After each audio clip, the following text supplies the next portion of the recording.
Namo Buddhaya. Namo Buddhaya. Namo Dharmaya. Namo Dhammaya. Namo Sanghaya. Namo Sanghaya. Namo Namah. Namo Namah.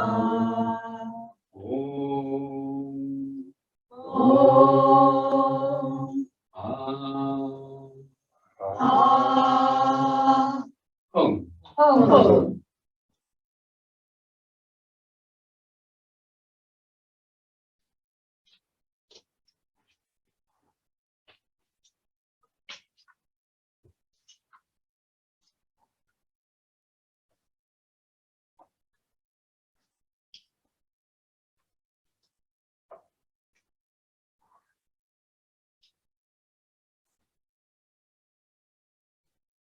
Okay, so let's meditate for a quarter of an hour. And with the metta, what I was going to suggest we do is first of all start by bringing metta to ourselves, as in the first stage of the metta practice.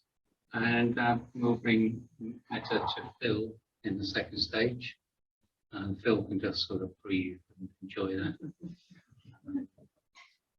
And in the third stage, we'll just allow metta to go out in whatever way is coming to you in your experience in this evening.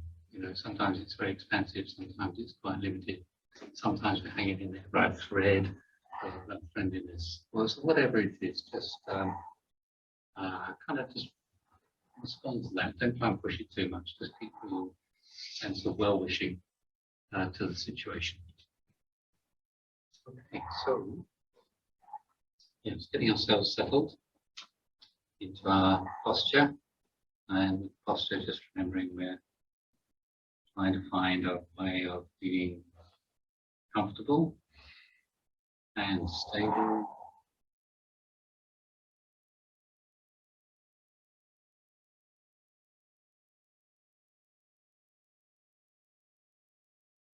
An attitude of alertness, dignity,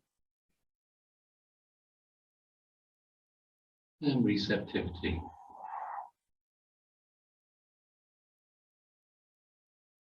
And to notice that there's an interplay between the two. If our posture is a bit slumped, a bit tight, more difficult, being receptive, have a sense of dignity. You just think about a dignified body, dignified mind. Just see what happens to the body.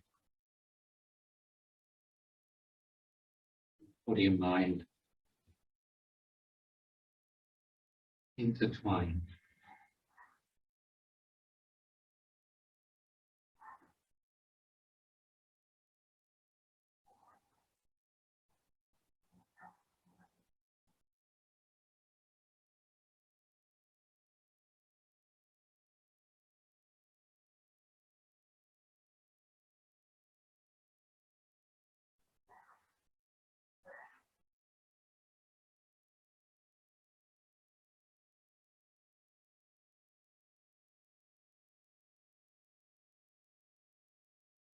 Becoming aware of the breath in the body, just enjoying breath coming and going.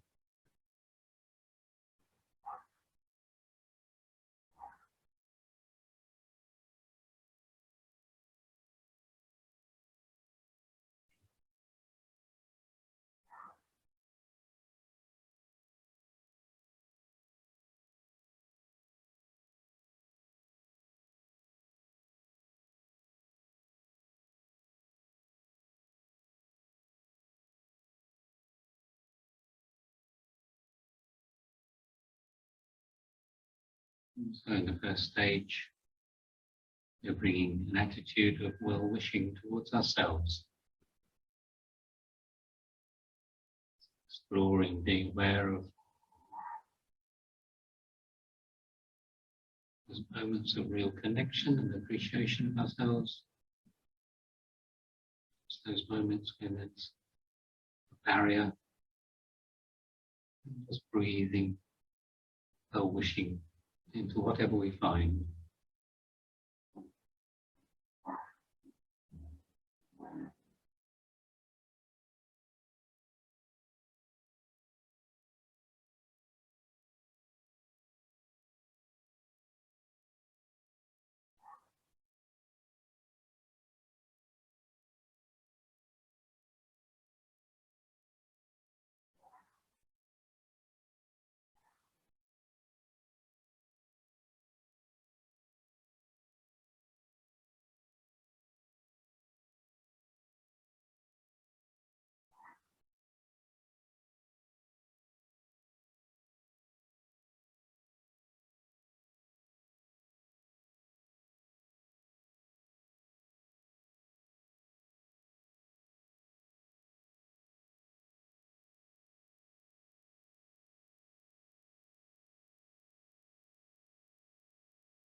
And so we let ourselves go, and we bring to mind Phil.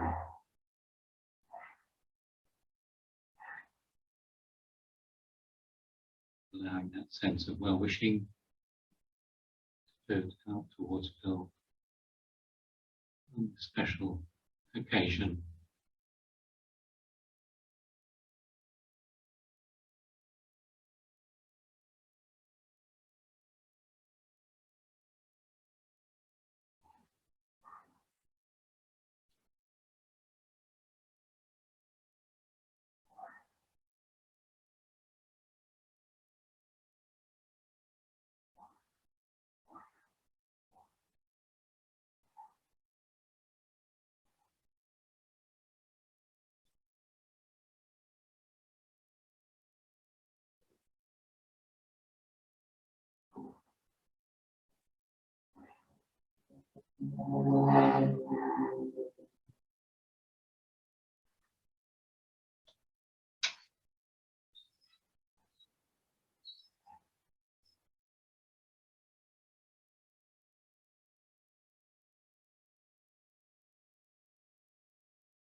In your own way, and knowing that we're wishing to begin to reach out to others, whatever way that comes to you.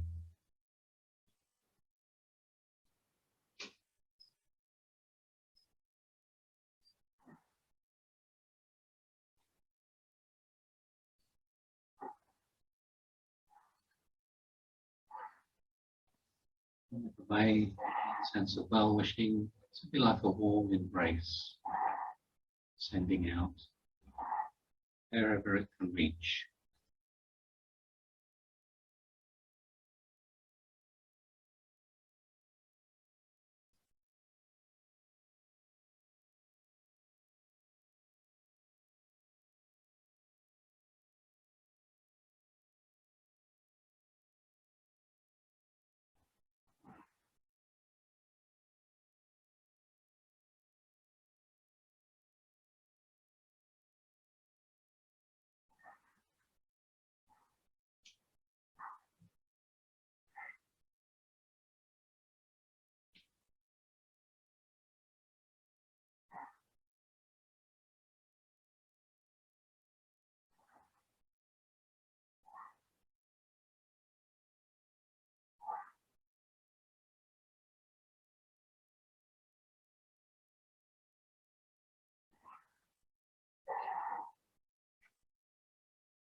And then for a few moments, setting the practice down, relaxing back into your being,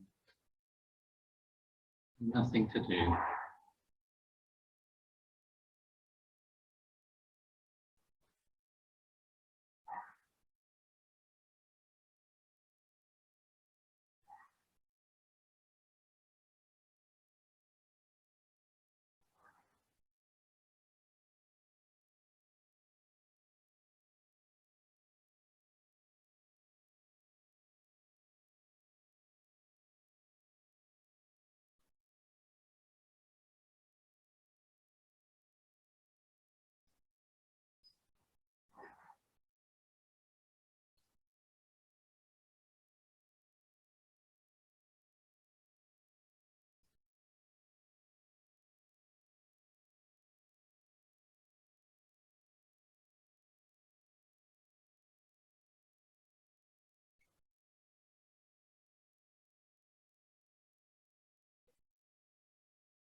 Okay, so the next part we going to do a couple of things. One is to talk about what it is to be a Mitra, and then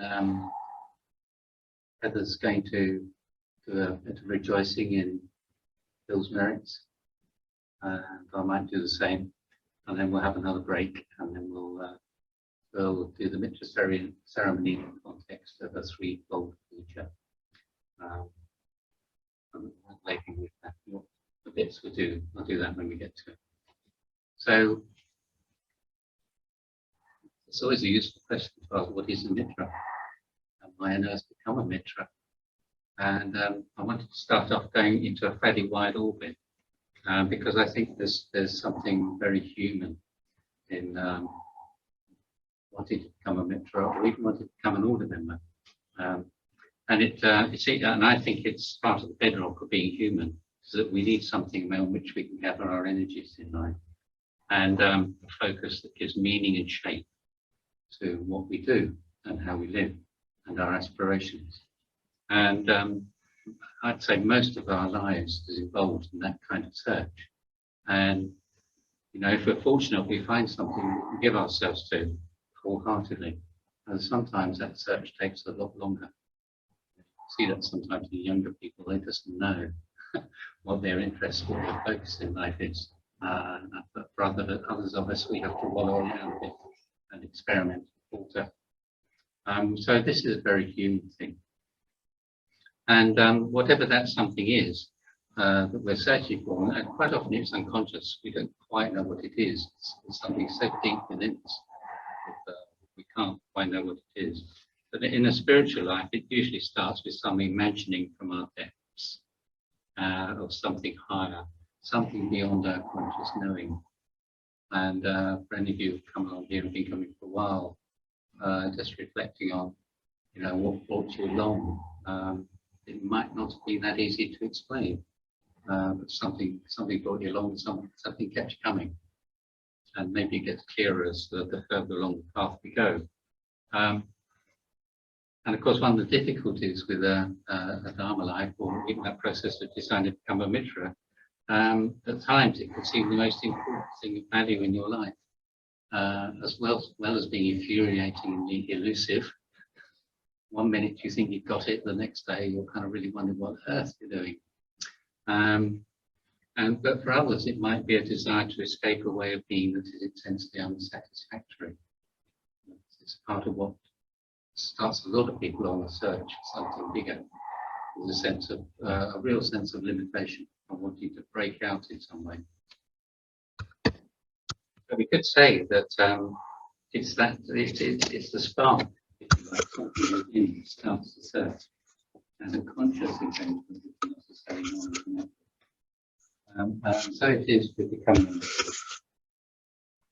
So you need that initial spark when you come along to Sangha or study, but it does require effort to, in a sense, to nurture that spark into something else.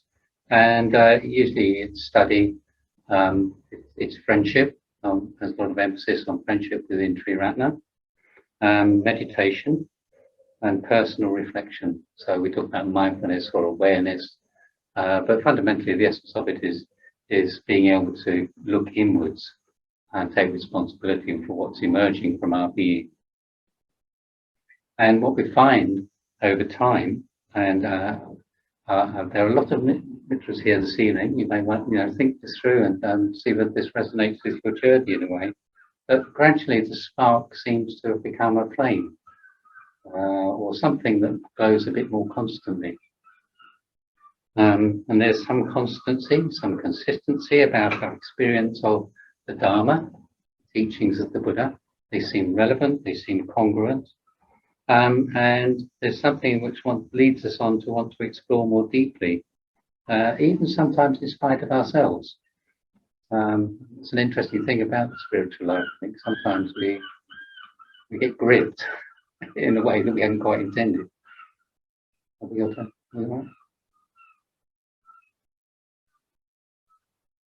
Okay.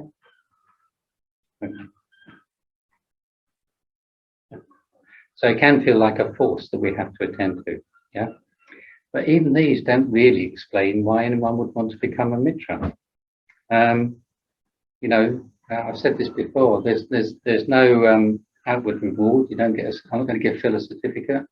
I'm not going to give him a pay rise. I'm not going to bless him. Yeah, he's going to have to go up there, and there's no status component. So. And if you think about it, if you told most people you were a Mitra who didn't know anything about Buddhism, you get a slightly embarrassed response. So, in a sense, what I'm saying is this thing about becoming a Mitra is you can't depend on the group or the outside world for affirmation. So, what can you depend on? Well, it's the motivation to become a Mitra has to come from within. Yeah. And often the decision will remain a mystery, to which one can only say when asked why, is that it feels right. It's a very common thing. And words are wholly inadequate to something that's emerging from the depths of our being, beyond words. So we could say that the initial spark that came with discovering Buddhism has become a softly glowing candle. So you can see and feel softly glowing candles. A lesser lamp within us, lit from the great lamp of enlightenment of Buddha. Yeah. And it's become a consistent presence fueled by study, teachings, meditation, friendship, and self-reflection. Okay. To become a Mitra, we also feel that the Dharma, as far as we know it at this time, and of course, the deeper we go into practice, the more mysterious it becomes. And sometimes we're surprised at what we find. And we may even suddenly think, oh, I'm in the wrong place.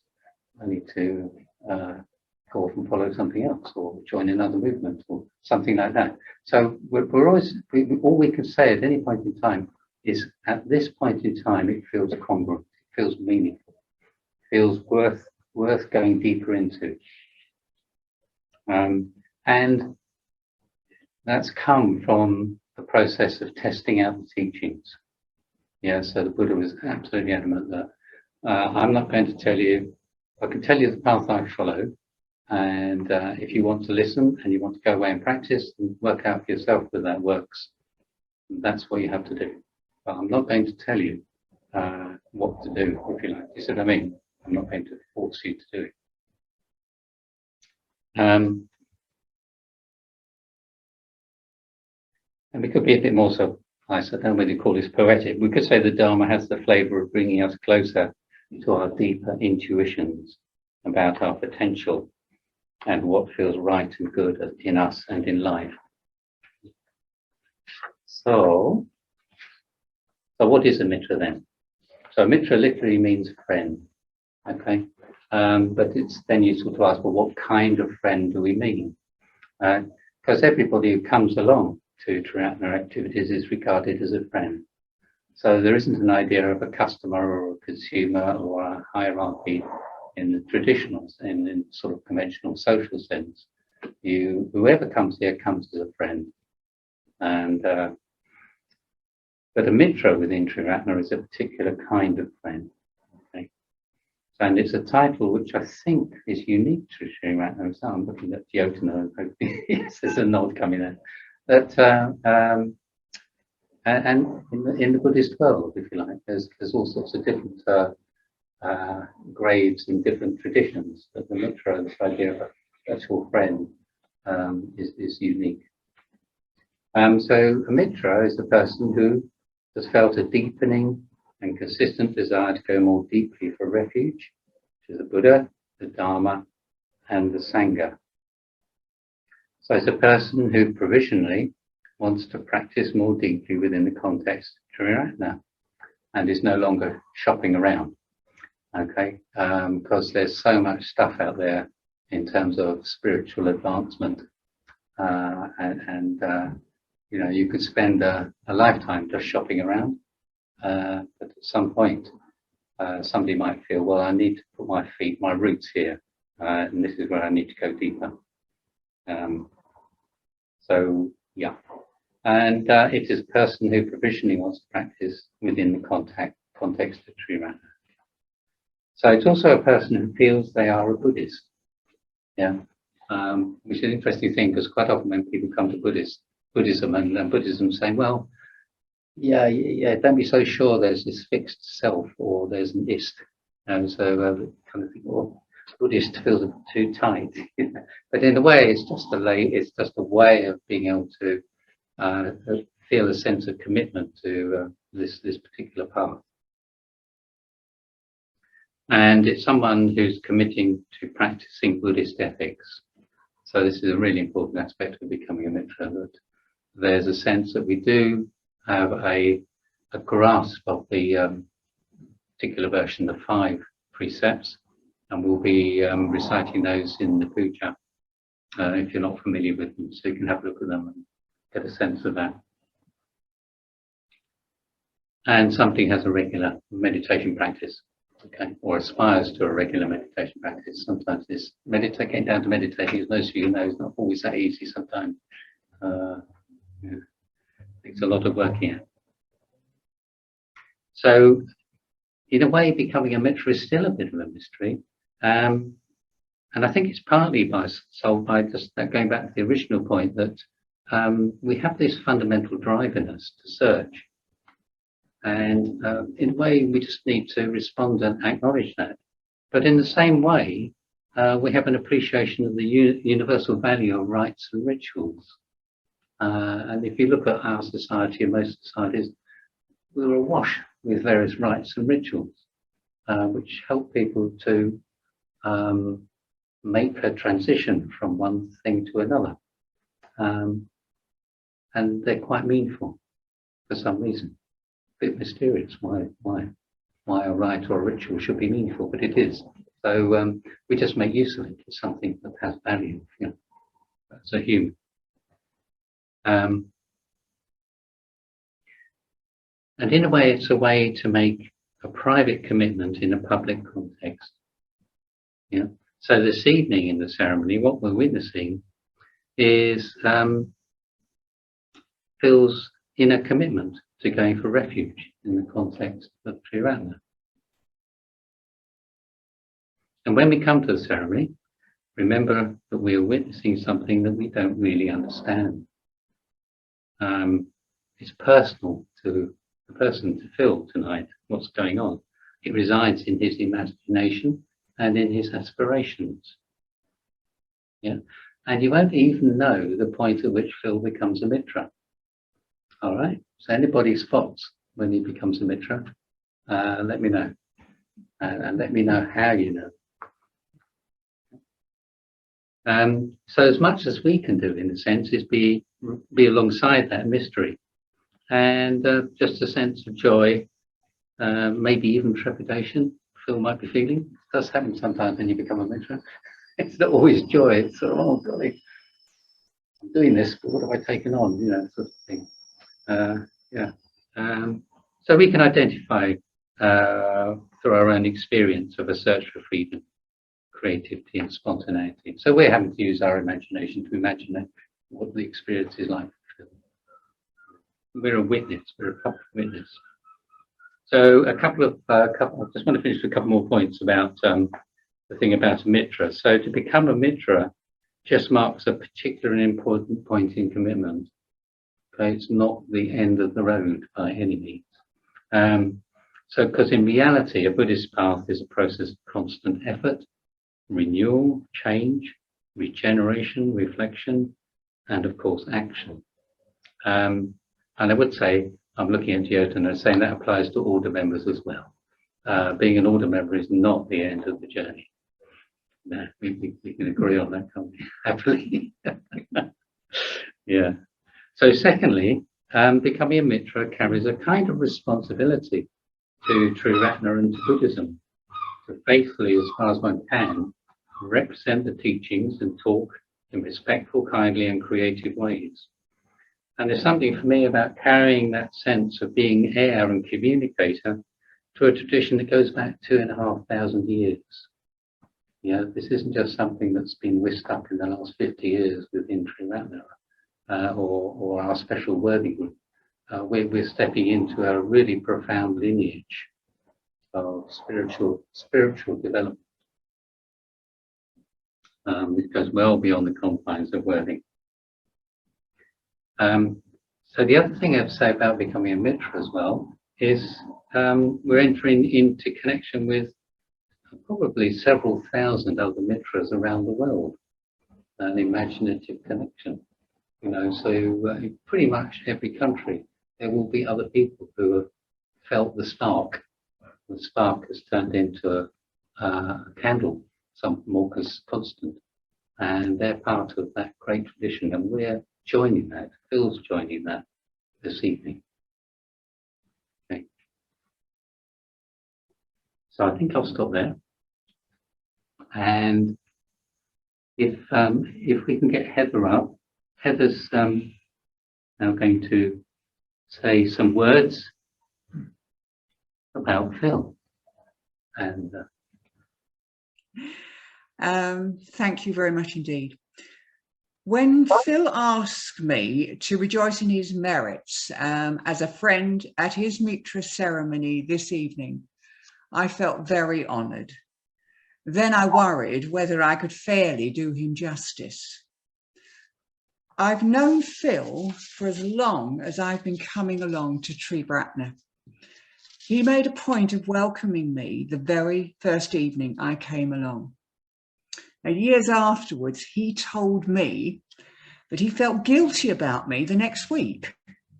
Apparently, he was not able to follow up and chat with me the following week and was worried that I would feel neglected. Now, that is very, very typical of the caring person that Phil is. Actually, I'd tried another Buddhist centre in Worthing before visiting Triratna, but I did not feel comfortable or welcome there.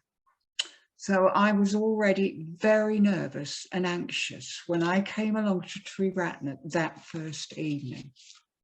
I just remember that after speaking to Phil, I felt welcomed and safe, and I wanted to come back the next week. So many memories keep flooding in of the times spent with Phil over these years. Now, probably very few of you know, Phil and I are almost the same age. I'm just a few months older than him. So we were both teenagers in the 1960s when the music scene exploded in the UK. Now, I can remember a hot, humid evening at the Worthing Pavilion, listening to a US rock and roll band, and the pair of us tapping our feet along to the songs we loved and hadn't heard for decades. Now, nowadays, we all separate our lives into pre and post-COVID.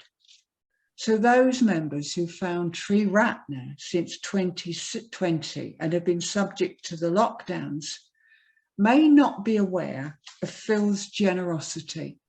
And I don't necessarily mean in money terms, but how generous he has always been with his time and his home. Phil has always been a very active member of Triratna. And pre-COVID, he attended regularly the Sangha nights and most of the Sangha events. He was well known for organising the regular film nights. And every month, a group of us would meet in a member's house to watch a film, share snacks, and discuss the film afterwards. Phil was often the host, sharing his extra large TV and comfortable living room with friends. And I know we're all looking forward to the reintroduction of film nights. He would also open up his garden in the summer to host Sangha days.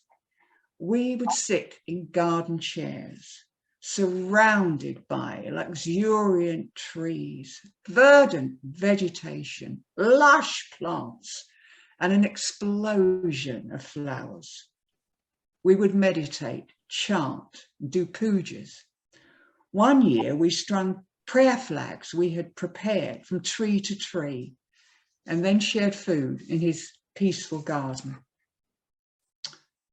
I remember walking along the beach at Rustington with Phil during the first lockdown.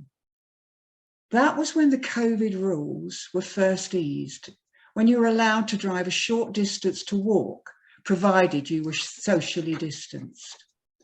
It was another hot, sunny day as we rambled along the seashore, just enjoying finally being able to meet up and chat with a friend.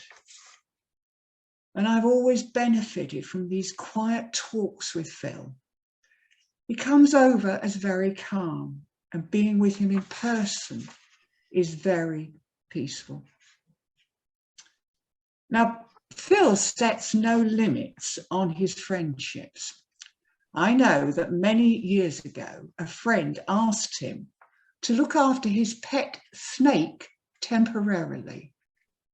Now, that friend has not been able to retrieve that snake, which to this day is still conscientiously cared for in Phil's spare bedroom. By the way, it's quite large now, but safely housed in a secure, strong glass tank. Another area when Phil shared his home was study evenings. And I was first introduced to the opportunity of delving deeper into the Dharma at his home, exploring the Dharma study, the foundation studies. Now, Phil has led a varied and interesting life and experienced many highs and lows. And during the Dharma sessions, Phil occasionally shared some of the difficulties he had experienced, some physical, some health-related or personal, not to prompt our pity, but to illustrate a point under discussion to help us understand the real-world relevance of the Dharma.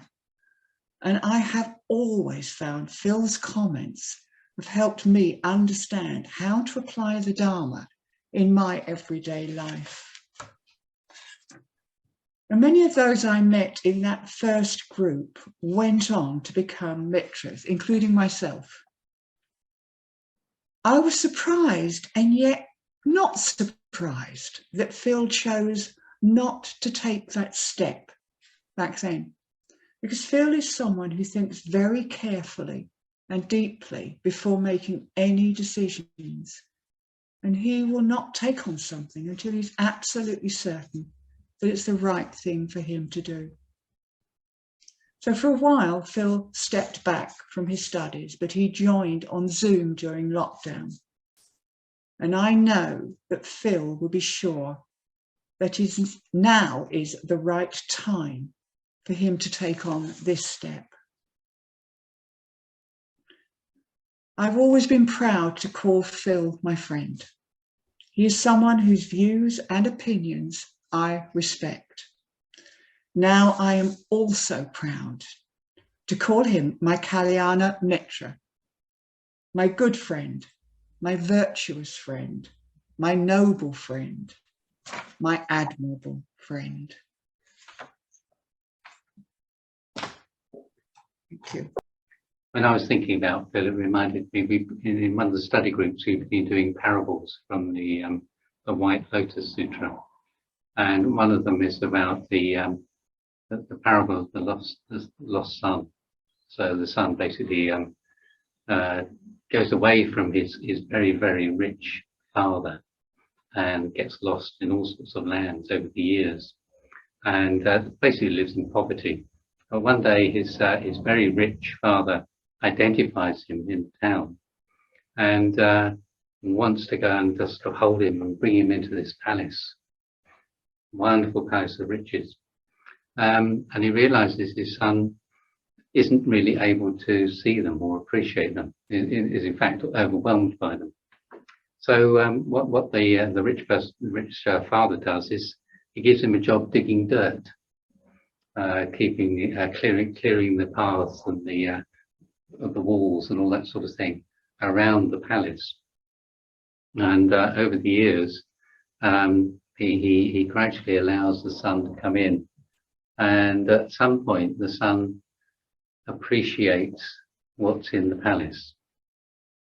And in a way the father is Buddha, the awakened mind. And the awakened mind is just full of riches. It's like a palace with everything you can imagine in it. The son has to do a lot of moving of dirt before he can really go in and appreciate it. And kind of what that means is that in our own Dharma life, sometimes we have to become more skillful. We have to get a clearer grip on what reality is before we can begin to see these treasures within us, within ourselves, or to feel that we can own them, if you like. And I suddenly thought Phil's journey's been a bit like that, because he's been around for a long time, and it's sort of there was a wonderful moment a few months ago in study where he said well, I used to come along here. I can't do Phil, by the way. But when I used to come, I didn't know what on earth was going on. But for years, I didn't know what. I kept coming along. Sure. And in the study, he suddenly said, oh, I understand it now. I'm not quite sure what he understands, but there was a sense that something, enough dirt had been moved to be able to see the treasures that were available to him. And that was such a wonderful moment, so I really appreciated that. The other thing is that I'm just so aware that Phil feels a much greater sense of inner peace and inner calm. You feel, I'm telling you, you feel a much inner peace. As you told me. Another one of those wonderful moments. Yeah. So the other thing I want to say is Phil, like some others of us gathered here, is a tribute to the fact that the Dharma can come to us at any age and be of value of any age, whether you're young, middle, old, falling off your pedestal, whatever it is. It has value, it has meaning. And I just wanted to say to Phil that I hope you have a long life, and that gives you the space to go deeper with the Dharma. And this evening is a kind of expression of that. So I don't know whether anybody else wanted to say anything for a few moments, if anything suddenly erupts. So we're going to do the ceremony, say, in the context of a threefold puja. And what a puja is they're kind of verses of devotion. And they're, if you're a Buddhist, in the sense they become partly devotion to the Buddha, the awakened mind, It could be devotion to the fact that we all have this ability, this awakened mind is there within us, and in a sense we're allowing our sense of devotion to move towards that which is highest in us. Or it could be devotion to the historical Buddha, because enlightenment has no meaning unless it's expressed, and it has to be expressed through a human. Yeah, and so Buddha was called Siddhartha Gautama, you know, and we'll hear in the verses that he was a person just like us, and he overcame all the problems that we overcame, and he became enlightened. So it's making an imaginative connection with that journey, and somewhere within that imaginative connection, that sense of reverence is a kind of a willingness, perhaps, or we experience a resistance to giving up our kind of usual way of seeing the world and experiencing ourselves. And within that, we'll do the refuges and precepts, and we'll do that in call and response. So if you haven't heard them before or you don't know them, not to worry.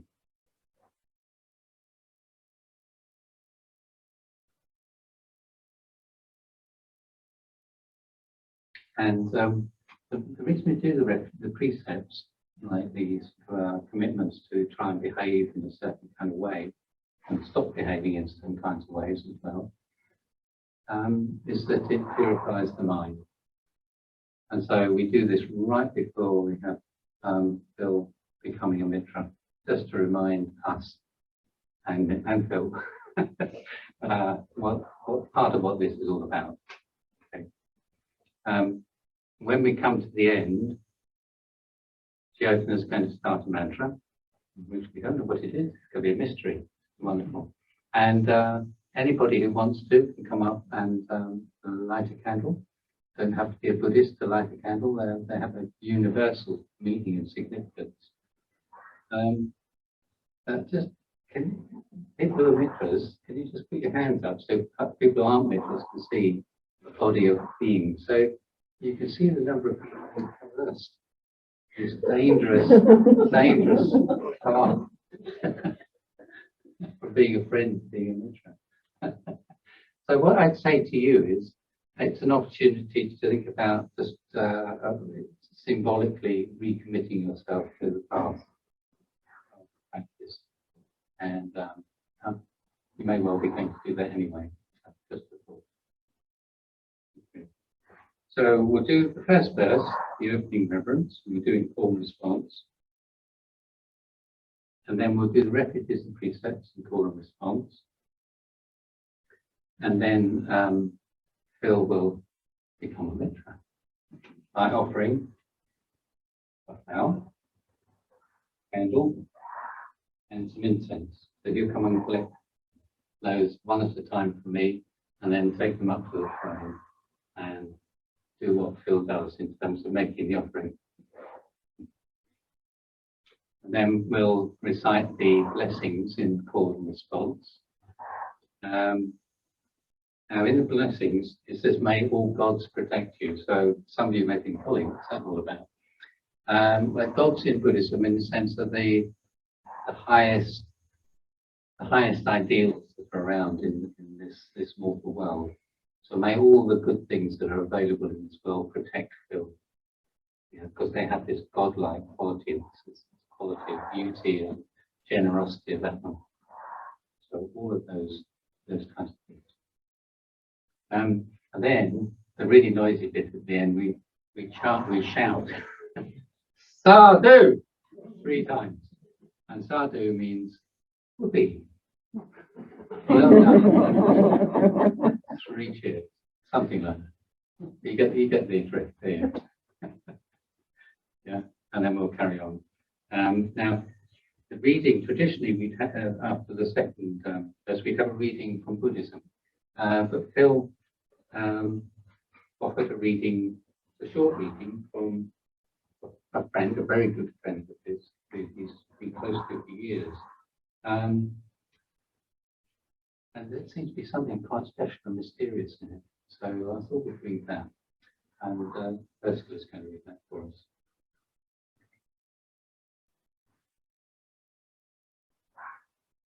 Oh, here we go.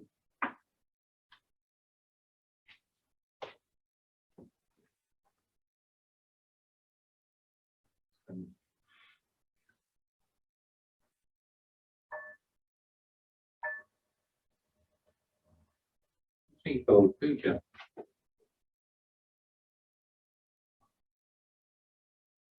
In corn response. So this is the opening reverence. We reverence the Buddha. We reverence the Buddha, The perfectly enlightened one. the perfectly enlightened one, The shower of the way. the shower of the way. We reverence the Dharma. We reverence the Dharma, The teaching of the Buddha, the teaching of the Buddha, which leads from darkness to light. which leads from darkness to light. We reverence the Sangha, We reverence the Sangha, the fellowship of the Buddha's disciples, the fellowship of the Buddha's disciples, that inspires and guides. that inspires and guides.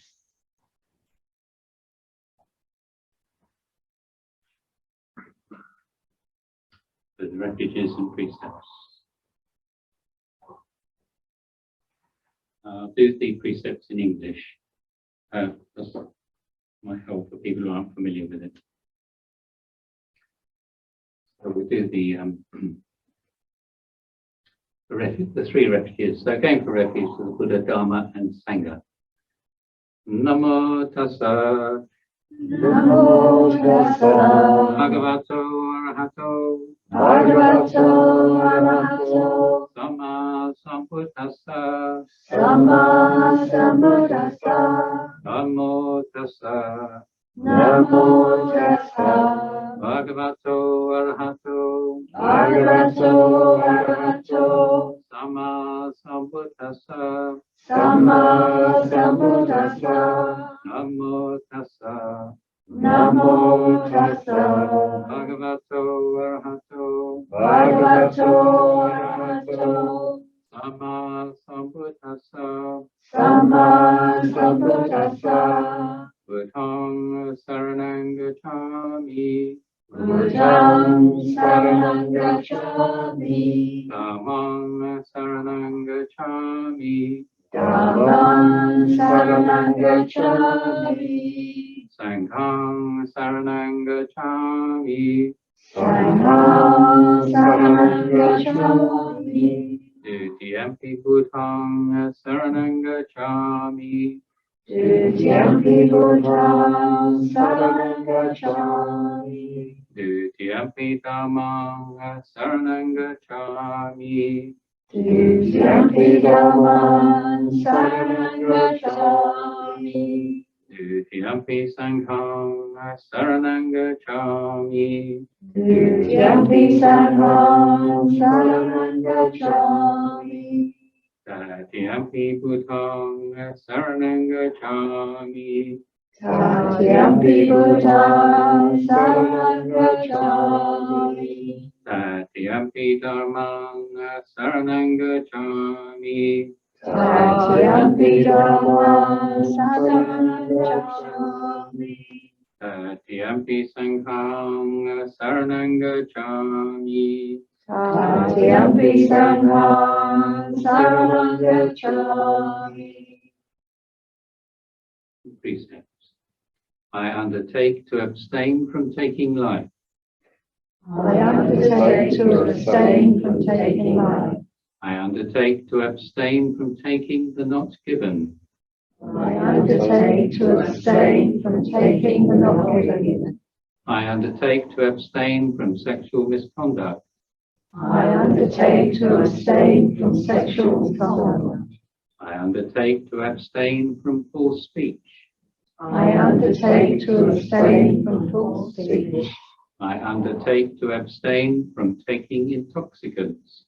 I undertake to abstain from taking intoxicants. And then the positive precepts. With deeds of loving kindness. with deeds of loving kindness. I purify my body I purify my body with open-handed generosity. with open-handed generosity. I purify my body I purify my body with stillness, with stillness, simplicity, simplicity, and contentment. and contentment. I purify my body I purify my body with truthful communication. with truthful communication. I purify my speech I purify my speech with mindfulness clear and radiant. with mindfulness clear and radiant. I purify my mind. I purify my mind. Okay, so now Bill's going to come up and take it out and try in his own inimitable style. In your own inimitable style of reverence and devotion.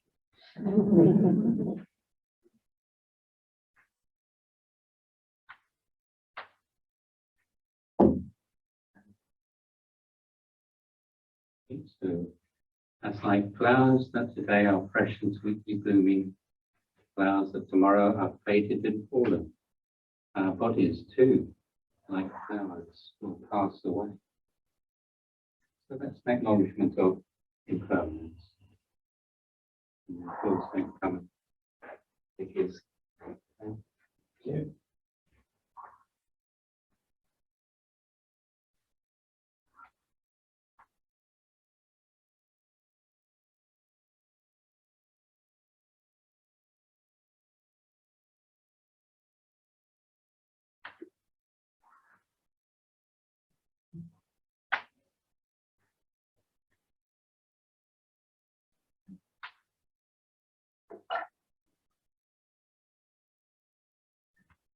This symbolizes from a lesser lamp within us. Sorry, from what's it? From his greater lamp, so the lamp of enlightenment, a lesser lamp we light within us. And then finally, incense.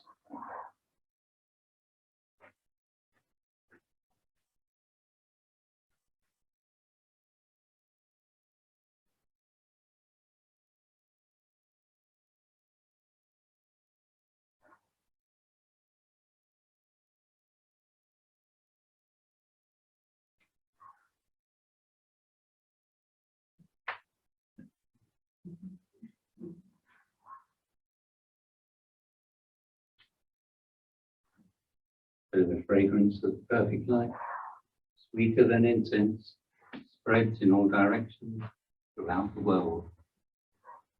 So now we'll do the blessings in call and response, and Phil just listen and absorb whatever's coming from us. So, in call and response.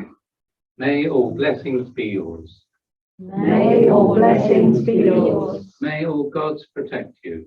May all gods protect you. By the power of all the Buddhas.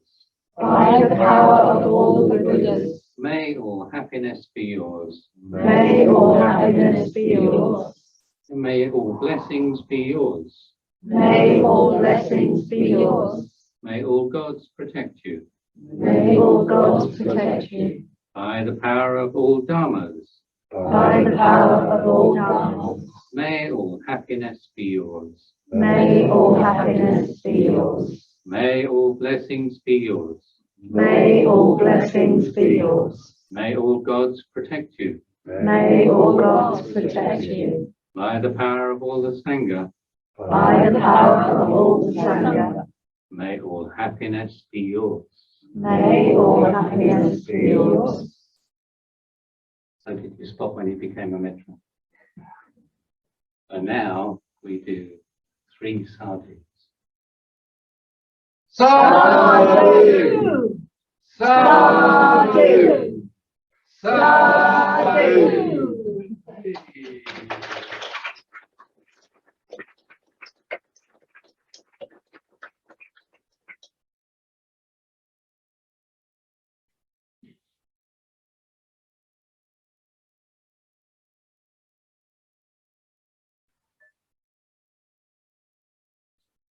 Reverence to the three jewels.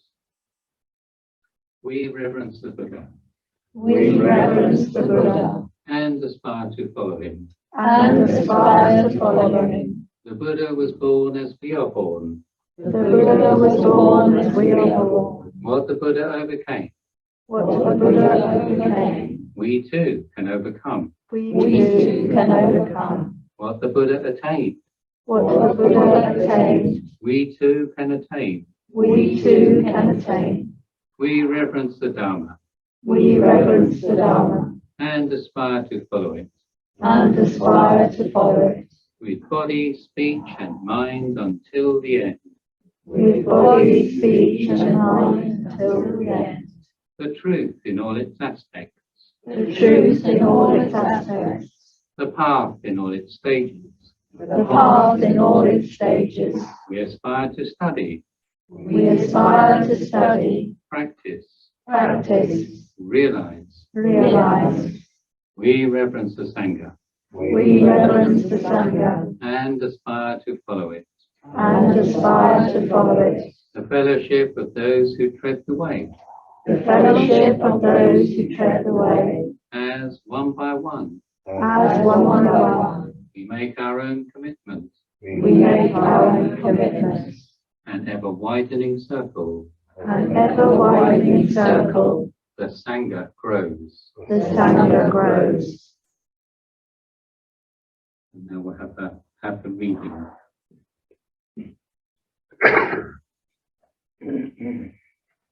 This poem is by Ruth Blackwell, with some tweaks from Phil. In land, ocean, sea and sky. Confused? And yet so am I. See what happens. Wait and see. Impatient door revolves round me. Time is still, and yet it's fleeting. Feeling. Take one gasp for air. That which means so much. Count the cost of feeling there. Where is there, if not here? Here is where I always be. I wait to sink, and then on moving. Moving on, I hope for me.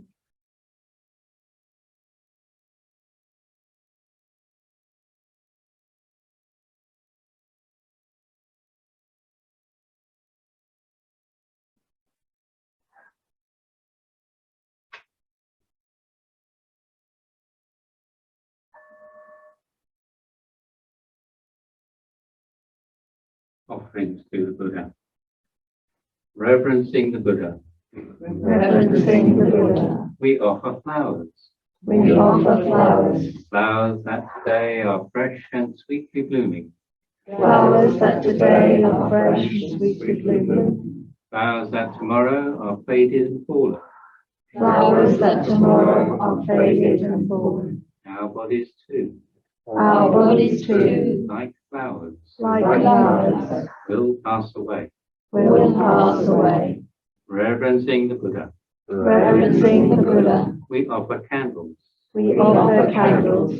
To him who is the light, To him who is the light, we offer light. we offer light. From his greater lamp, From his greater lamp, a lesser lamp we light within us. a lesser lamp we light within us. The lamp of Bodhi shining within our hearts. The lamp of Bodhi shining within our hearts. Reverencing the Buddha, Reverencing the Buddha, we offer incense.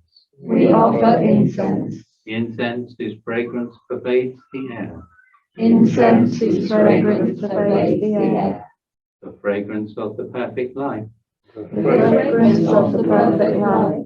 Sweeter than incense. Sweeter than incense. Spreads in all directions. Spreads in all directions. Throughout the world. Throughout the world.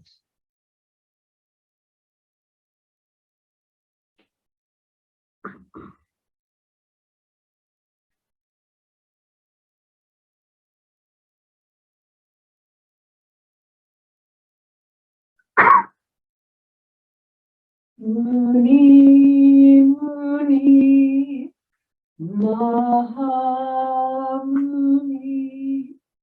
Shakyamuni, Sadhu, Muni, Muni, Mahamuni, Shakyamuni, Sadhu, Muni, Muni, Mahamuni, Shakyamuni, Sadhu,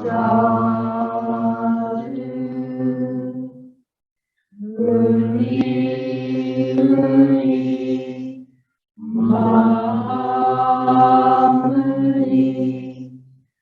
Shakyamuni, Sadhu, Muni, Muni, Mahamuni, Shakyamuni, Sadhu, Muni, Muni, Mahamuni, Shakyamuni, Sadhu,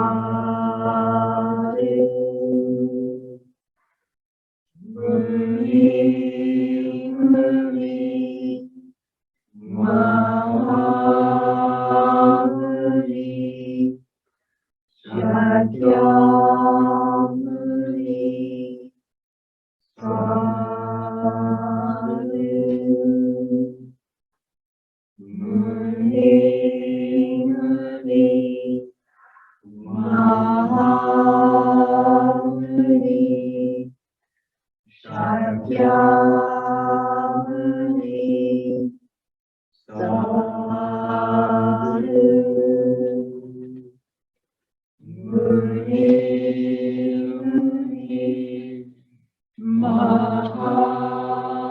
Mahamuni, Shakyamuni, Sadhu, Muni, Muni, Mahamuni, Shakyamuni, Sadhu, Muni, Muni,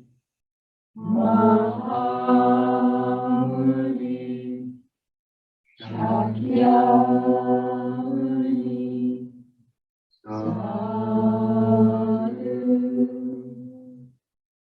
Muni, Muni, Mahamuni,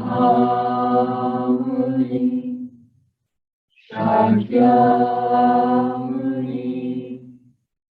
Sadhu, Muni, Muni, Mahamuni, Shakyamuni, Sadhu, Muni, Muni, Mahamuni, Shakyamuni,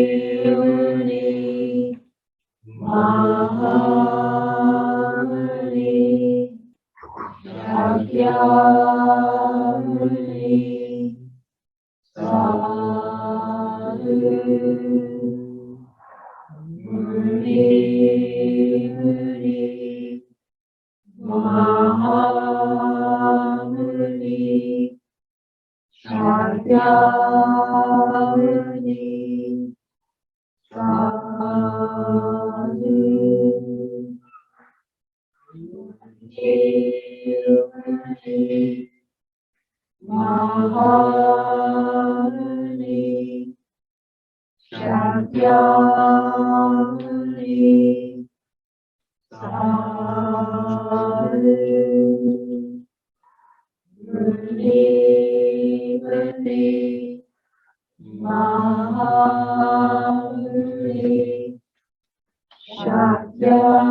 Shakyamuni Sadhu Muni Muni Mahamuni Shakyamuni Sadhu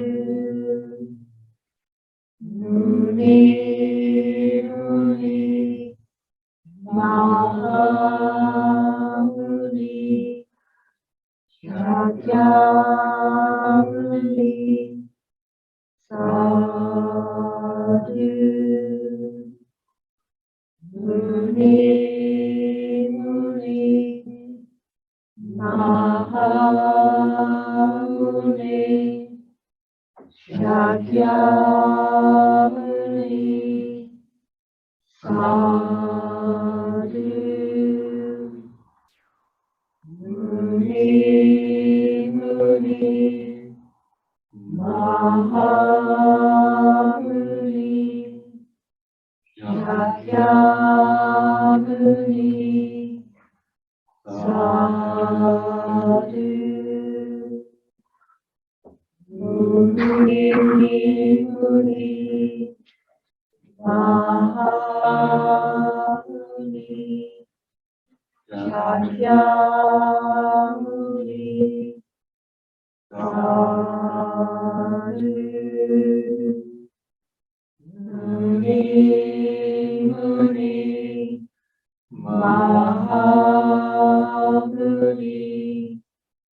Shakyamuni Sadhu Muni Muni Mahamuni Shakyamuni Sadhu Muni Muni Mahamuni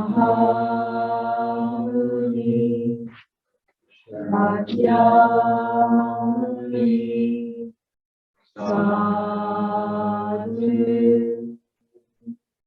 Muni Muni Mahamuni Shakyamuni Sadhu Muni Muni Mahamuni Shakyamuni Sadhu Muni Muni Mahamuni Shakyamuni Sadhu Muni Muni Mahamuni Shakyamuni Sadhu Muni Muni Mahamuni Shakyamuni Sadhu Muni Muni Mahamuni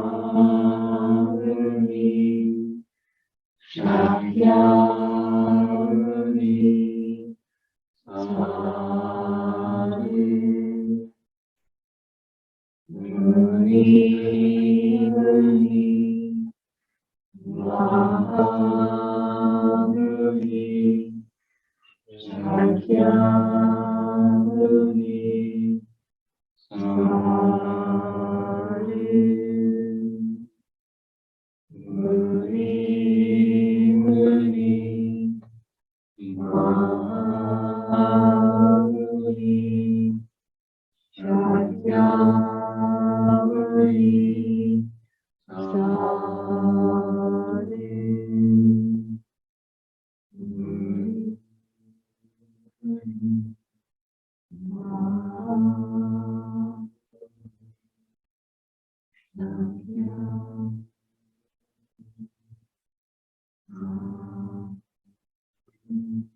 End of the formal party.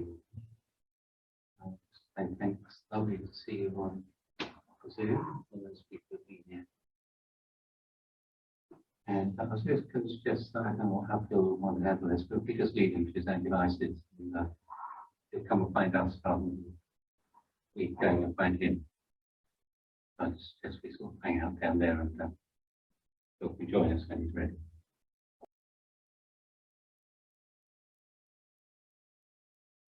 Maybe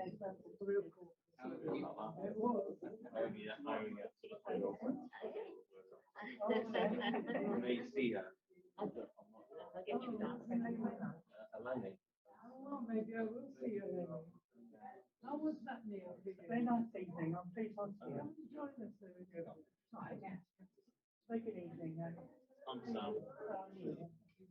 Hi, Neve. I'm Felicia. That's why my name is.